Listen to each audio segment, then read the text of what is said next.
చాలా ఒకంత భావోద్వేగంగా కూడా చెప్పినట్టుగా మనం అయితే గమనించవచ్చు. ఇక అసెంబ్లీకి రెడీ 16 నుంచి షురు. తెలంగాణ అసెంబ్లీ సమావేశాలు అధికార యంత్రాంగం రెడీ అవుతుంది. గవర్నర్ ప్రసంగంతో బడ్జెట్ సమావేశాలు ప్రారంభం కాబోతుండగా తొలిసారి తెలంగాణ అసెంబ్లీకి నూతన గవర్నర్ శివప్రతాప్ శుక్లా రానున్నారు. రీసెంట్గా జనరల్గా అయ్యే ట్రాన్స్ఫర్లో మరి శివప్రతాప్ శుక్లా మరి మన గవర్నర్గా తెలంగాణ గవర్నర్గా వచ్చారు. ఆయన తొలిసారిగా మరి తెలంగాణ అసెంబ్లీ నూతన గవర్నర్గా అసెంబ్లీకి ఆయన రానున్నారు. ఈ నెల 16 నుంచి రాష్ట్ర అసెంబ్లీ బడ్జెట్ సమావేశాలు ప్రారంభం కానున్న నేపథ్యంలో పెండింగ్లో ఉన్న అసెంబ్లీ ప్రశ్నలకు వెంటనే సమాధానాలు సమర్పించాలని రాష్ట్ర ప్రభుత్వ ప్రధాన కార్యదర్శి కె రామకృష్ణారావు అన్ని విభాగాల ఉన్నతాధికారులను శుక్రవారం ఆదేశించారు. వివిధ శాఖల కార్యదర్శులతో టెలికాన్ఫరెన్స్ నిర్వహించారు. సమావేశాల ఏర్పాట్లో సమాధానాల పురోగతిపై సమీక్షించారు. శాసనసభ శాసన మండలి సభ్యులు అడిగిన ప్రశ్నలకు సంబంధించి పెండింగ్లో ఉన్న అన్ని వివరాలను శనివారంలోగా పంపాలని సీఎస్ స్పష్టం చేశారు. నీటిపారుదల, వైద్య ఆరోగ్య, మున్సిపల్ పరిపాలన, ఇంధన, రెవెన్యూ శాఖలకు సంబంధించి అత్యధికంగా ప్రశ్నలు ఉండనున్నాయి. వాటిపై ప్రత్యేక దృష్టి సారించాలని సూచించారు. ప్రధానంగా ఇంధనం, గ్యాస్ అయితే స్పష్టంగా ఫస్టే మరి అసెంబ్లీలో చర్చకు వచ్చే అవకాశం చాలా స్పష్టంగా కనబడుతుంది. కమర్షియల్ సిలిండర్లు చాలా అతి దారుణంగా పశ్చిమాసియా దేశాల్లో ఉన్న మరి యుద్ధ మేఘాల సందర్భంగా, యుద్ధ వాతావరణం సందర్భంగా కమర్షియల్ గ్యాస్ సిలిండర్లు చాలా ఇబ్బంది పడిపోయే అనేక హోటళ్ళు కూడా మూతపడిన పరిస్థితి మనం గమనించవచ్చు. కాబట్టి ఈ చర్చ దీనిలో ముందుగా వచ్చే అవకాశం చాలా స్పష్టంగా కనబడుతుంది. ఇక ఈ సమావేశాలకి తొలిసారిగా ఇప్పుడు వచ్చిన గవర్నర్ రానున్నారని కూడా ప్రచురించారు.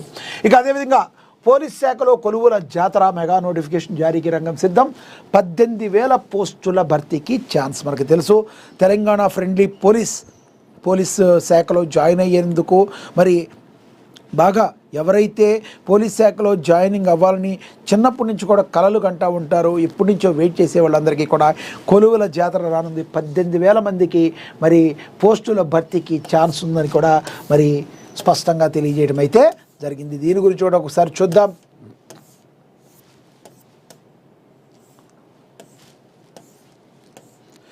ఈ కొలువుల జాతరకు సంబంధించి 18,000 మందికి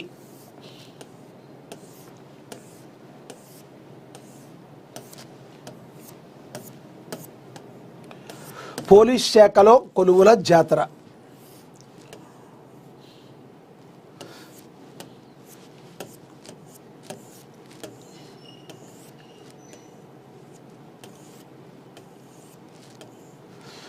మెగా నోటిఫికేషన్ జారీకి రంగం సిద్ధమైంది. 18,000 పోస్టుల భర్తీకి ఛాన్స్ వచ్చింది. రాష్ట్రంలో ఖాళీగా ఉన్న పోలీసుల పోస్టుల భర్తీకి రంగం సిద్ధమైంది.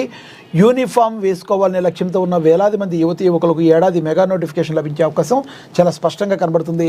రాష్ట్ర పోలీస్ విభాగంలో ఏటా పెరుగుతున్న ఖాళీలను దృష్టిలో ఉంచుకుని ఈసారి భారీ ఎత్తున నియామకాలు చేపట్టాలని ప్రభుత్వం నిర్ణయించింది. 2026 ఫిబ్రవరి 20 నాటికి అందుబాటులో ఉన్న ఖాళీలపై ప్రభుత్వానికి సమగ్ర నివేదిక అందింది. పోలీస్ శాఖ అందించిన గణాంకాల ప్రకారం రాష్ట్రంలో మొత్తంగా 95,361 పోలీస్ పోస్టులు మంజూరవగా ప్రస్తుతం కేవలం 77,369 మంది మాత్రమే విధుల్లో ఉన్నారు. అంటే దాదాపుగా 17,992 పోస్టులు ఖాళీగా ఉన్నాయి. శాంతి భద్రతల పరిరక్షణలో ఇబ్బందులు కలగకుండా ఉండాలంటే ఈ పోస్టులను వెంటనే భర్తీ చేయాలని పోలీస్ శాఖ ప్రభుత్వానికి ప్రతిపాదించింది. ప్రభుత్వం ఆమోదం లభించిన వెంటనే నియామక ప్రక్రియ ప్రారంభం కానుంది. పోలీస్ ఎంపిక ప్రక్రియ సుదీర్ఘంగా సాగుతుంది కాబట్టి ముందస్తుగానే అనుమతులు కోరుతూ ప్రతిపాదనలు అయితే పంపారు. ఇక ఎస్ఐ పోస్టులు ఇక రాష్ట్ర స్థాయి పోలీసు పదోన్నతులకు సంబంధించి దశాబ్దాలుగా నెలకొన్న వివాదాలకు చెక్ పెట్టేందుకు అధికారులు కీలక నిర్ణయాలు తీసుకున్నారు. ఇప్పటివరకు జోన్ల వారీగా ఉన్న ఎస్ఐ పోస్టులను ఇకపై రాష్ట్ర స్థాయి పోస్టులుగా మార్చబోతున్నారు. ఈ మేరకు సర్వీస్ రూల్స్లో మార్పులు చేస్తూ పంపిన ప్రతిపాదనలపై ప్రభుత్వం కేబినెట్ సబ్ కమిటీని ఏర్పాటు చేసింది. అక్కడ ఆమోదం పొందితే ఎస్ఐల ట్రాన్స్ఫర్, ప్రమోషన్స్ రాష్ట్ర వ్యాప్తంగా ఎక్కడైనా జరిగే అవకాశం ఉంటుంది. దీనివల్ల పదోన్నతుల ప్రక్రియ మరింత వేగవంతంగా కానుంది. ఏది ఏమైనప్పటికీ కూడా లా అండ్ ఆర్డర్ కంట్రోల్లో ఉన్న శాంతి భద్రతలను కాపాడాలన్నా కూడా మరి దీనిలో ప్రథమంగా ఉండేవారు పోలీసులు లేకపోతే మరి రాష్ట్రం కానీ, ఒక ఊరు కానీ, ఒక రాష్ట్రం కానీ, ఒక దేశం కానీ ఏది ఉండదు. శాంతి భద్రతలను కాపాడటంలో పోలీసు ప్రధాన పాత్ర వహిస్తారు. మరి ఇలాంటి పోలీసులకి పోస్టులు 17,992 పోస్టులు ఖాళీగా ఉన్నాయి కాబట్టి ప్రభుత్వానికి విన్నవించారు పోలీస్ శాఖ. మరి అత్యంత త్వరలో ఈ 18,000 పోస్టులు కూడా భర్తీ కాబోతున్నాయి. తద్వారా ఎంతోమంది నిరుద్యోగ యువత తాను పోలీసుగా ఉండాలని కలలు కంటున్న వాళ్ళందరికీ కూడా ఇది సాకారం అయ్యే టైం దగ్గరగా ఉంది. ఇప్పుడు ఉన్న ఏదైతే మరి నిరుద్యోగ యువత ఉన్నారో పోలీస్ అవ్వాలని మరి వాళ్ళు ఎప్పటి నుంచో కలలు కంటున్నారు వాళ్ళందరికీ కూడా ఇది ఒక అద్భుతమైన అవకాశంగా మనం మరి అభివర్ణించవచ్చు. మరి తెలంగాణలో ఇది ఒక పోలీసు మెగా నోటిఫికేషన్ రంగం సిద్ధమైంది. 18,000 పోస్టులకి భర్తీ చేస్తున్నారు. ఇది ఆహ్వానించదగ్గ విషయం. ఇక మూసీ పునరుజ్జీవనానికి బీఆర్ఎస్ వ్యతిరేకం కాదు, బీఆర్ఎస్ ఎల్పీ ఉపనేత హరీష్ రావు చెప్పారు. పోన్లే, ఒక మంచి పని అయితే చెప్పారు హరీష్ రావు గారు. ఈ విషయంలో మరి ఎటువంటి రాజకీయం చేయకుండా ఉండడానికి మేము దీనికి ఎటువంటి వ్యతిరేకం కాదు మూసీ పునరుజ్జీవనానికి అని చెప్పడం ఆహ్వానించదగ్గ విషయం. సీఎం రేవంత్ రెడ్డి కాదు, ఆయన గోబెల్స్ రెడ్డి అన్ని మాట తప్పుడే, ఒక్కటి చేయడు నిజాలు మాట్లాడనే శాపం రేవంత్ రెడ్డికి ఉన్నట్లుందని మాజీ మంత్రి BRS LP deputy floor leader Harish Rao చెప్పుకొచ్చారు.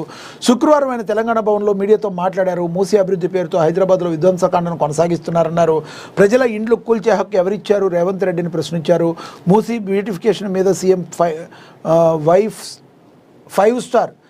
5-స్టార్ హోటల్లో ప్రజెంటేషన్ ఇస్తున్నారని, మీరు చేస్తున్నది ఎకలాజికల్ ప్యూరికేషనా లేదా అస్థెటిక్ బ్యూటిఫికేషనా అని నిలదీశారు.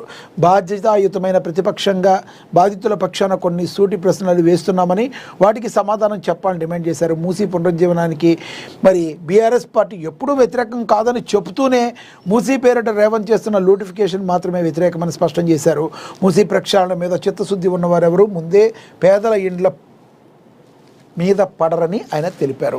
పేదల ఇండ్ల మీద పడినా మరి దానికి సంబంధించిన ఇళ్లకు సంబంధించిన అన్ని పట్టాలు ఇచ్చారు కాబట్టి నేను రాజకీయం మాట్లాడను, రాజకీయం చేయను అంటూనే హరీష్ రావు గారు ఎందుకో మరి రాజకీయం చేస్తున్నారు మరి అని చెప్పి మాట్లాడుకునేవారు ఉన్నారు. మూసీ పునరుజ్జీవనానికి బీఆర్ఎస్ వ్యతిరేకం కాదంటూనే మీరు మాట్లాడిన మాటలు మరి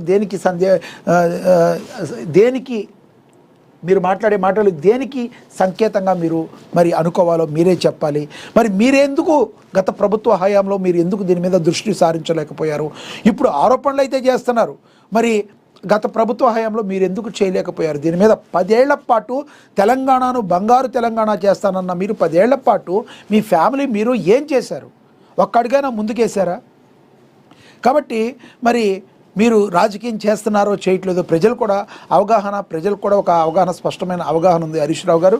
కాబట్టి మీ విజ్ఞతకే వదిలేస్తున్నాం అనేవారు కూడా కాంగ్రెస్ పార్టీలో మరి ఈ రోజున మాట్లాడుతున్నారు. ఇక ఖమ్మంలో శ్రీలీల క్రేజ్ మాంగళ్యమాళ ప్రారంభోత్సవానికి హాజరై అభినందించారు మంత్రి పొంగులేటి. ప్రముఖ సినీ హీరోయిన్ శ్రీలీల ఖమ్మంలో శుక్రవారం సందడి చేశారు. ఖమ్మంలో ఏర్పాటు చేసిన మాంగళ్య 30వ శాఖను శ్రీలీల జ్యోతి ప్రజ్వలన చేసి మాల్ను ప్రారంభించారు. అనంతరం మాల్లోని వివిధ భాగాలను సందర్శించి అభిమానులతో సంతోషంగా మమేకమయ్యారు. ఉదయం నుంచే పెద్ద సంఖ్యలో అభిమానులు తరలివచ్చి ఉత్సాహభరిత వాతావరణాన్ని సృష్టించారు. అనంతరం నటి శ్రీలీల మాట్లాడుతూ ఖమ్మం ప్రజలు మాంగళ్య షాపింగ్ మాల్కు మంచి ఆదరణ అందిస్తారని నమ్మకం ఉందని, వారి ఆశీర్వాదాలతో మాల్ మరింత విజయం అవుతుందని ఆకాంక్షించారు. ఈ కార్యక్రమానికి హాజరైన రాష్ట్ర రెవెన్యూ శాఖ మంత్రి పొంగులేటి శ్రీనివాస్